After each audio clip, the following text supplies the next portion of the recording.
ये है पहाड़ी मिर्चाई, विटामिन सी के कैप्सूल। छोटे छोटे होती है मिर्चाई, छोटी ही होती है और इस तरह से यह परिपक्व हो गई तो बड़े होने पे भी इसका साइज़ उतना ही होता है। और जो मार्केट वगैरह में आपको दिखती हैं तो वो अलग वैरायटी की होती है।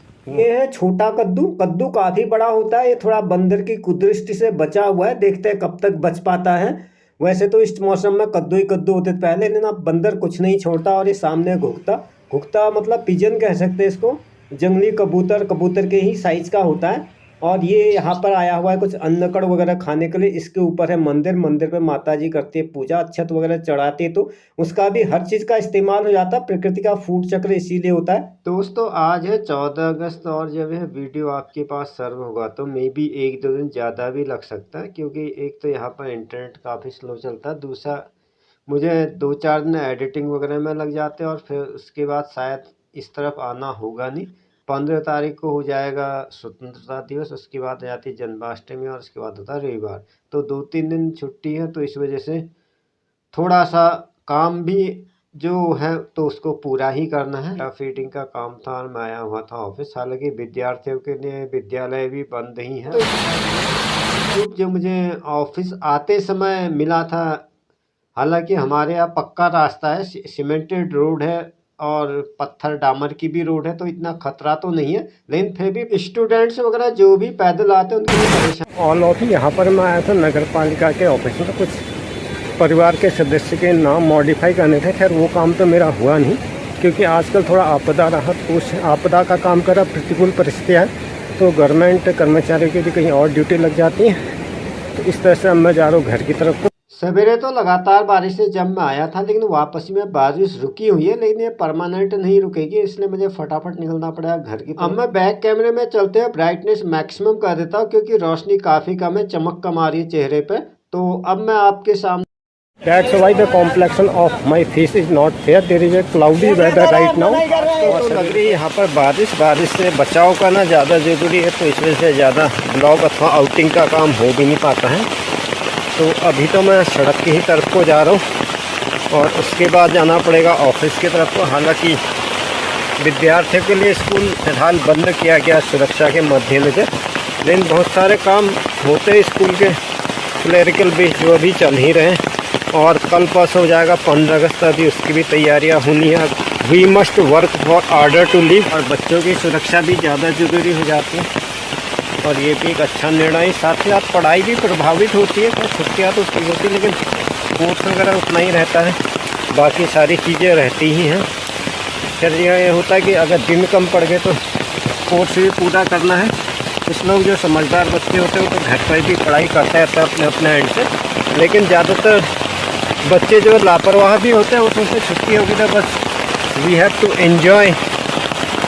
और अभी तो खैर बारिश बढ़ गई है और इस तरह से मैं आ गया हूँ अब मेन रोड पर। तो यहाँ से ले लिया मैंने समाचार पत्र। समाचार पत्र लेना बहुत बड़ा काम होता है कि बारिश में अखबार एकदम भीग जाता है, ऊपर तक बाइक आती नहीं, तो सड़क पर ही अखबार हमारा छोड़ देते हैं। और यहाँ से एकदम से बरसातों में यह रोड का व्यू, पहाड़ों की रोडें ऐसी लगती है चांदी किसने बिखेर दिया, बड़ा ही ब्यूटिफिकेशन बढ़ जाता है और हर चीज़ धुल जाती है। Everything is neat and clean nowadays जिसको कहना चाहिए।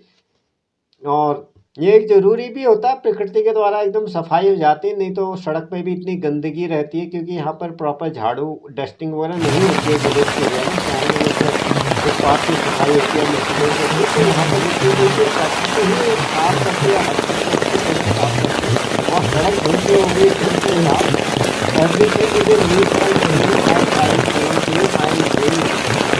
ऑफिस लाइफ में लेकिन थोड़ी थोड़ी आगे पीछे हो जाती है, कि कई बार हमें भी एल्गोरिथम के हिसाब से चलना होता है। पार्ट वगैरह इसलिए तो मेरा आइडिया आता है, तो इस हिसाब से मुझे पढ़ना पड़ता है, इस तरीके के साथ नहीं करता हूँ। और ये है सड़क के लेफ्ट और राइट का भी, और यहाँ पर अभी कोई भी नहीं जाते थे, मैं जा रहा हूँ। इतनी बारिश में तो जाएगा भी कौन सा, जिसका जरूरी काम है वही घर से निकलता है। बाकी दिनों में इस सड़क पर ज़्यादातर मजदूर निकल जाते हुए दिखाई देते हैं और उनका भी जरूरी काम नहीं होता 8 बजे के आसपास का। लेकिन आज थोड़ा सा क्लाउडी वेदर है अब थोड़ा सा यहाँ पर, लेकिन बारिश नहीं है। शहर में मैं आ चुका हूँ और ये शहर का व्यू, यहाँ पर एक घना कोहरा है लेकिन बरसात नहीं है। और हमारे घर के पास हो रही थी बरसात। यहाँ पर जो है एकदम उमस वाली गर्मी नहीं पड़ती और काफ़ी अच्छा व्यू दिखाई देता है बरसात से। एकदम कोहरे की चादर पहाड़ों को अपने आप में समेटे हुए, ऐसा लगता है जैसे सफ़ेद दैत्य का राक्षस पहाड़ों को खाते हुए आ रहा है। और बड़ा ही अच्छा वेदर रहता है, साथ ही साथ ठंडक भी रहती है। हाफ आस्तीन का हमें स्वेटर तो पहनना ही पड़ता है इस मौसम में। और ये है फिर यहाँ का भी, मैंने अलग अलग तरीके से आपको दिखा रहा हूँ। और थोड़ी देर में कोहरा अगर ज़्यादा बैठ गया तो इससे एकदम से कहना चाहिए बरस भी जाता है। वैसे मौसम में अपने पास एक छाता रखना एक आवश्यकता हो जाती है। हालांकि तेज़ बारिश में छाता भी इतना कामयाब नहीं होता है, लेकिन ये कि आप चलते जाओ तो थोड़ा सा डिस्टेंस, मैंने बस को रुकवा दिया था। थोड़ा टाइम सेविंग भी हो जाता और थोड़ा सा मेरा समय भी बच जाएगा। और ये बस के अंदर से ये सरोवर का मनोरम दृश्य और सामने है टेम्पल से जो तेजी से भागते हुए जा रहे हैं। खैर बस आगे जा रही, टेम्पल वगैरह तो अपनी जगह पे स्थिर होते हैं। और यही एकमात्र कारण होता है कि जब अर्थ रोटेट होता है तो हमें सारी चीज़ घूमती हुई लगती है। अगर हम पृथ्वी में बैठ जाए तो हमें सूरज और चंद्रमा चलते हुए दिखते हैं, जबकि सूरज अपनी जगह पे स्थिर होता है। तो ये भी एक लॉजिक था। मैं किसी भी चीज़ को देखता हूँ तो मन में एक विज्ञान का सिद्धांत याद आ जाता है, उसका साथ आपके साथ शेयर करने लग जाता हूँ।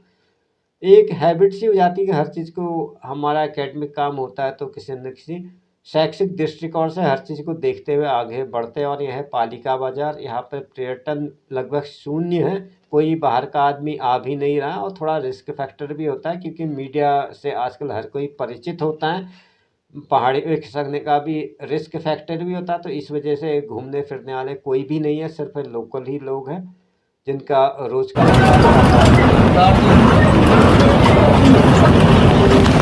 कई सारी एसेंशियल आइटम है। और मैं बैठा हुआ अंदर, अब मेरा भी स्टॉपेज आने वाला है तो थोड़ा सा मुझे भी अपनी लिए कंफर्ट जोन से बाहर निकलना पड़ेगा। और बस के अंदर से ये व्यू, बस भी लगभग खाली ही जा रही है इस समय में। अदरवाइज़ क्या था, सीजन टाइम में तो बस के चलने लायक यहाँ पर जगह भी नहीं होती, सड़कों में इतना यातायात हो जाता है। तो आपसे बातें करते करते मैं आ गया हूँ लगभग अपने ही डेस्टिनेशन पर। तो यहीं पर मुझे बस से उतरना पड़ेगा। तो कल हो जाएगा स्वाधीनता दिवस। स्वाधीनता दिवस की भी आप सभी को हार्दिक शुभकामनाएं। और उसी दिन अगले दिन आ जाता हमारे यहाँ कृष्ण जन्माष्टमी मनाई जाएगी। तो कृष्ण जन्माष्टमी की भी आप सभी को हार्दिक शुभकामनाएं। जैसा कि पुराणों में भी विदित है, कृष्ण भगवान भी बाल्यकाल में गाय बच्चों के साथ रहते ग्वाले के रूप में उन्होंने काफ़ी संघर्ष किया और संघर्ष करना भी चाहिए। तो आप सभी लोगों का अंत तक बने रहने के लिए धन्यवाद। इसके अलावा मेरा एजुकेशन और टैक्स से संबंधित चैनल भी एमटेक मिथिलेश एजुकेशन, आप वहां पर जाकर भी मैंने शिक्षा और तकनीक पर आधारित वीडियोज़ देख सकते हैं। Thanks for watching talent. मिलते हैं अगले एपिसोड में।